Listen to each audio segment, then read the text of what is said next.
দেখো আমরা যে ম্যাথটা করবো এই ম্যাথটা অনেক বেশি ইম্পর্টেন্ট একটা ম্যাথ। এই ম্যাথটা অনেক বেশি পরিমাণে পরীক্ষায় আসে। সো ম্যাথটা কি দেওয়া আছে দেখো, আমাদেরকে দেওয়া আছে যে পি অফ এক্স ওয়াই একটা বিন্দু থেকে ওয়াই অক্ষের দূরত্ব এবং কিউ বিন্দুর দূরত্ব সমান হলে একটা প্রমাণ করতে বলছে।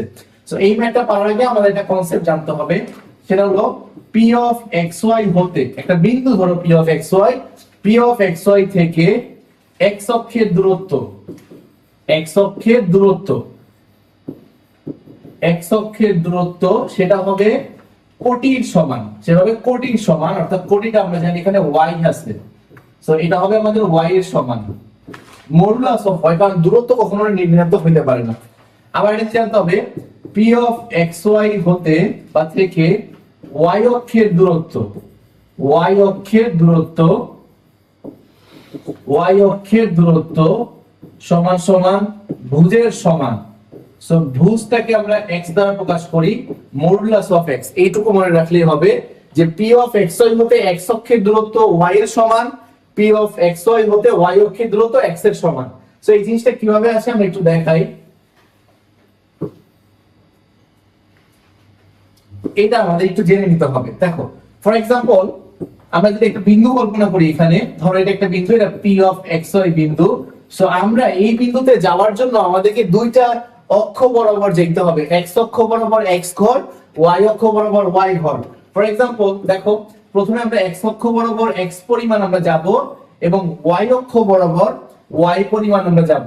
যদি যাই তাহলেই আমরা এই বিন্দুটা পাবো, x অক্ষ বরাবর x ঘর, y অক্ষ বরাবর y ঘর। সো আমরা এটা যদি একটা আয়তক্ষেত্র চিন্তা করি, তাহলে এইটা যদি x হয় অবশ্যই এটা x হবে, এটা যদি y হয় অবশ্যই এটা y হবে।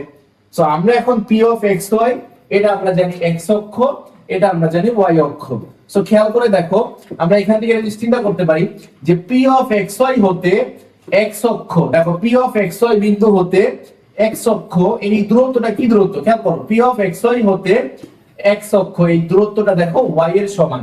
এই যে p অফ xy হতে x অক্ষের দূরত্ব হলো y এর সমান। আবার খেয়াল করে দেখো এইটা ধরো p অফ xy বিন্দু, p অফ xy বিন্দু আর এটা হলো y অক্ষ, এই যে দূরত্ব p অফ xy হতে y অক্ষের দূরত্ব, এই দূরত্বটা হলো x দূরত্ব। সো দেখো p অফ xy হতে y এর দূরত্ব হলো x এর সমান বা ভুজের সমান। সো এই জিনিসটা আমাদের একটু জেনে নিতে হবে, এটা জানলেই আমরা এই অঙ্কটা খুব সহজেই করতে পারবো।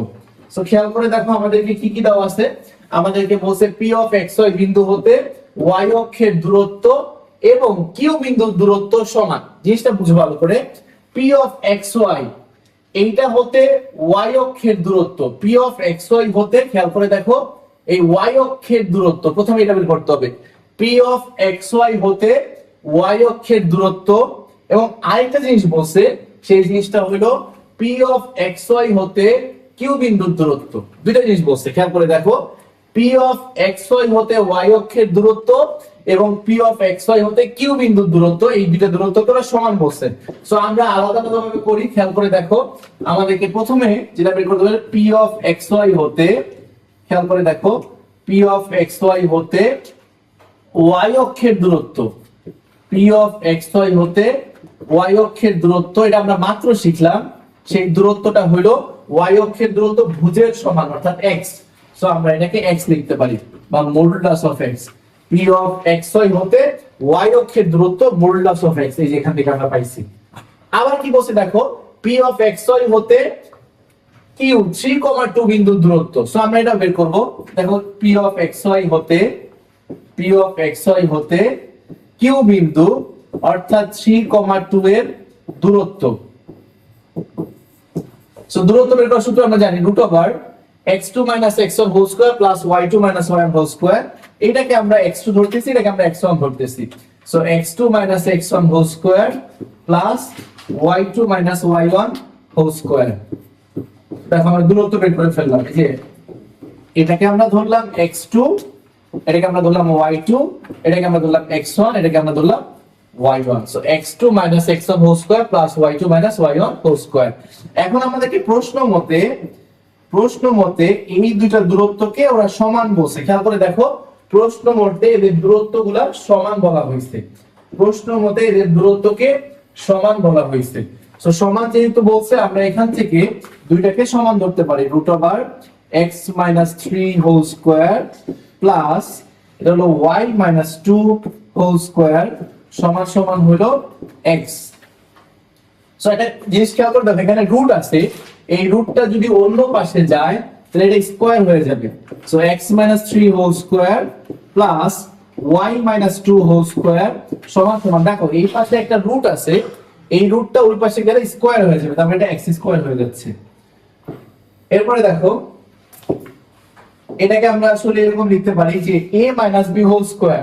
So a minus b whole square হলে লেখা যায় a square minus 2 a b plus b square. এটাকে আমরা a কল্পনা করলাম, এটাকে আমরা b কল্পনা করলাম। So a minus b whole square, এটাকে আমরা a কল্পনা করতে পারি, এটাকে b কল্পনা করতে পারি, এটা হলো a minus b whole square. তাহলে সূত্রটা কি হবে? সূত্র হবে a square minus 2 ab, a বলতে y, b বলতে 2 প্লাস b স্কয়ার সমান সমান, এখানে দেখো x এর উপর স্কয়ার মানে x স্কয়ার আছে। সো দুই পাশ থেকে আমরা খেয়াল করে দেখো এই x স্কয়ার কেটে দিতে পারি, তাহলে কি থাকতেছে এখানে দেখো, এখানে আমাদের যে y স্কয়ার থাকতেছে, সো আমরা এটাকে লিখি মাইনাস 3 দুগুণা 6 মানে 6x মাইনাস 2 দুগুণা 4 মানে 4y প্লাস এখানে 3 এর উপর স্কয়ার করলে হবে 9 আর 2 এর উপর স্কয়ার করলে হবে 4 সমান সমান 0। সো এখান থেকে আমরা যে জিনিসটা লিখতে পারি দেখো y square minus 6x minus 4y plus এটা হলো 13, 9 প্লাস 4 মানে হলো 30। সো দেখো এই জিনিসটাই কিন্তু আমাদেরকে অ্যাকচুয়ালি প্রমাণ করতে বলছে, y square minus 4y minus 6x plus 13, y square minus 4y, একটু সাজায় লেখা যায় y square minus 4y minus 6x plus 13 সমান সমান 0। সো এই জিনিসটাই কিন্তু আমাদেরকে এখান থেকে দেখাইতে বলছে।